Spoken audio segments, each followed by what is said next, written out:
Saan kaya tayo dadalhin ng malaking pinto na ito? Okay, outfit check. Uniqlo. Tapos ito yung ginamit ko na ito last time. From Pen Shop. And of course, Meryl. Meryl. Yung bag. No.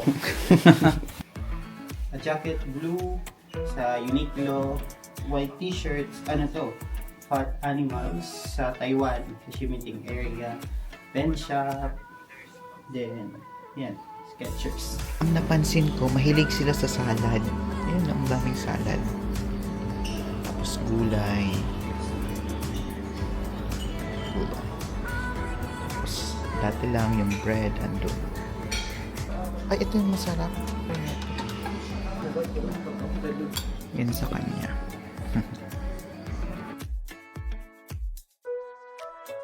Kazakhstan Central State Museum. Ang laki at ang ganda.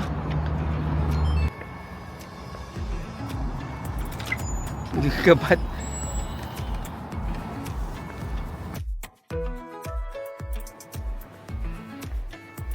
Eagle. Aviary. Tama ba? Ito pala ang owl. So dito naman ang mga deer.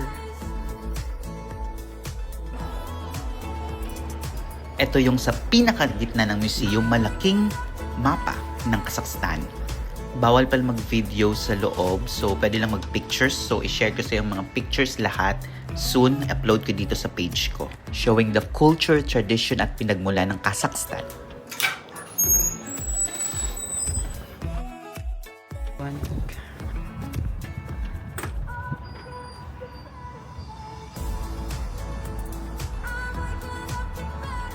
So, lunchtime na. Kain tayo. Plov.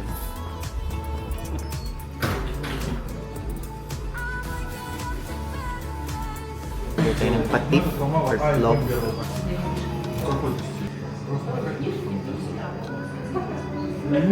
Sarap talaga ng vlog.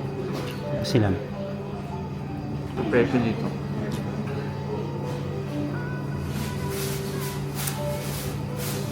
Love it. Cappuccino.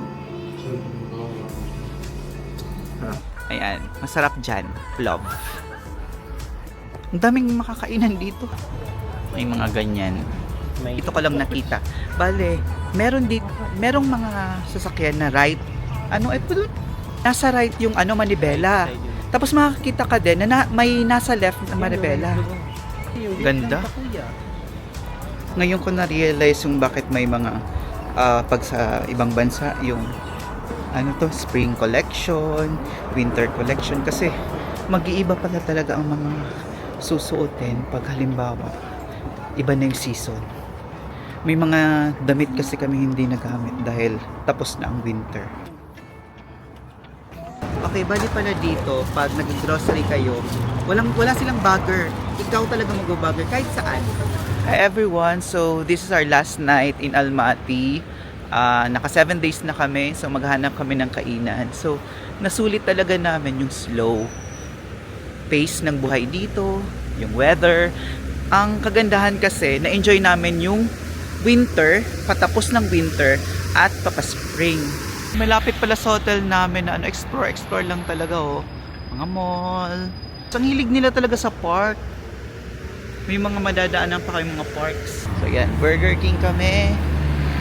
Tapos lagi silang dalawang door. Maybe dahil sa winter. Ay. So ayan. Ang bait ng crew. Grabe. Nakakatuwa kasi sabi niya, are you sure na ito ang aming order na maliit? Kasi usually malaki ang burger niya. Sabi ko, pagtingin ko, ay, ito yung standard ng Pilipinas. Buti na lang kasi medyo busog pa kami. Tapos last night na namin, kaya light na lang. Last night dito sa Almaty.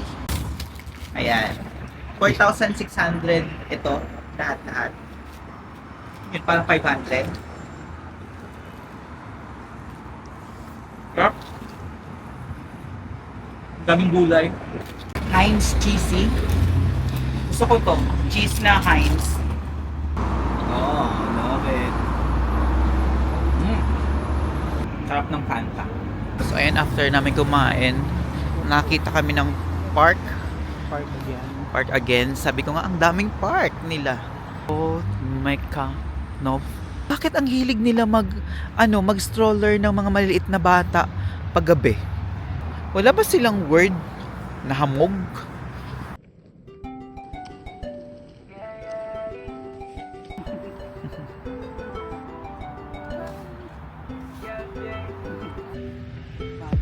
Making my way downtown, walking fast, faces fast, and I'm 8:30 p.m.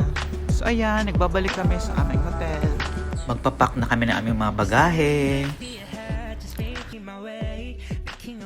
Ibalot na namin makakapal na damit namin. Shopee lang yan, parang 300 plus. Kinabukasan, pakainin natin. Pauwi na kasi tayo mamaya. Ito kay RV. So ayan, it's 12 noon na. So, uwi na kami. So after 7 days, bye. Papunta na ng airport.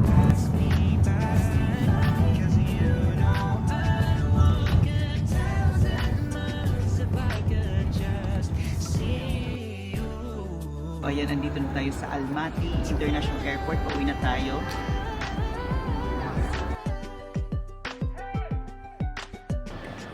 Ganda ng airport nila. Air Asia. Dito kami sa Costa. Tapos, pan of chocolate. Wazan. Sa Malaysia at saka dito, katabi ng CR yung prayer room. So, ayan. Merong ganito dito. So, ayan. Click. Tapos, number. Ang gusto ko nito, lace sour and cream. 940 ang 13.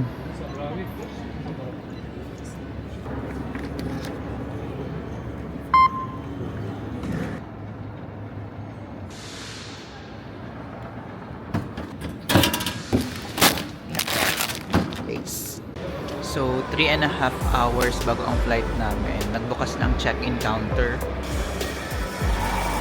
So, dito kami sa check-in counter 1 to 7. And we are done with immigration and security. Medyo mahigpit ang security. Pinapatanggal sapatos. So, nasa boarding gates na kami. Wow! Ganda! Malaki at maganda. Malinis.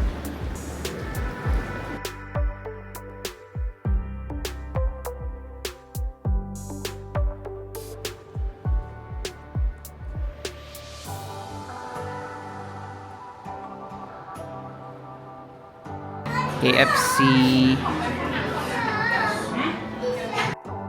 So, andito na ang Air Asia, yung sasakyan namin. Boarding na.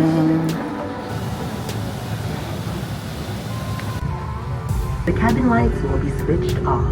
Napaaga kaming alas, 6:45. Nakalis na kami. 8 p.m. na, so sinerve na yung meal. Prawn and chicken wonton noodles.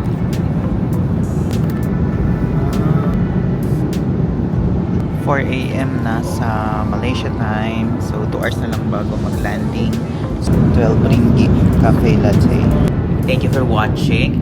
But wait, may Malaysia pa tayo.